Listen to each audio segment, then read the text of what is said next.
So a little insight into this week's Torah portion. Mystically, Kabbalistically, the Hebrew word for Egypt, in this week's Torah portion, the Jews are about to leave Egypt. Next week's Torah portion, actually they leave. But in this week, there's the transaction between Moses and Pharaoh. Let my people go! We all know that movie, Charlton Heston, Let My People Go. And we are in Egypt. The Hebrew slaves have been there for over 210 years.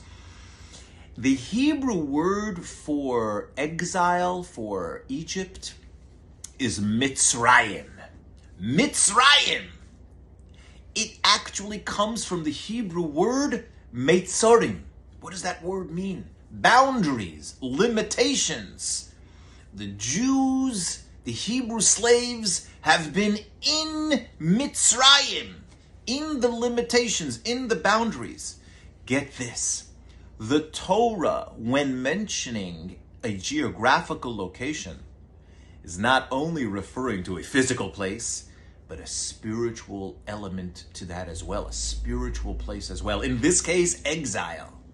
We are now in exile.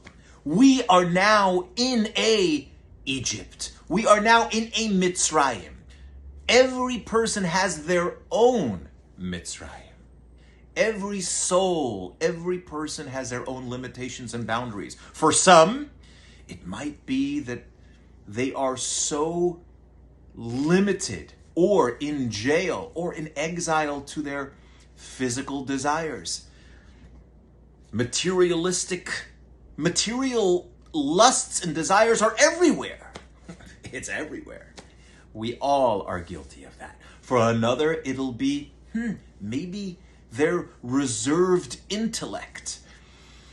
The Torah is telling us and instructing us, we are to leave Mitzrayim.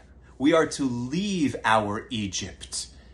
We are to break away from that. But how do we do that? How do we go out above our limitations? How do we break through? Well, the Torah in this week's portion also tells us this.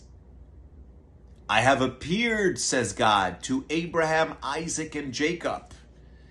We don't always inherit the best things from our parents, our best traits. We inherit some negative traits as well. But from Abraham, Isaac, and Jacob, God appeared to them. The Torah actually uses the word, I showed myself to them. There's a difference between hearing and seeing. When you see something, that is, nobody can counter that. We have inherited that aspect of God's revelation to Abraham, Isaac, and Jacob, our forefathers. How do we know this? The number one accepted commentary across everyone in the world accepts this commentary called Rashi. He's the number one Torah giant scholar that interprets, helps. He's the number one commentary on the 5 books of Moses and of the Talmud as well.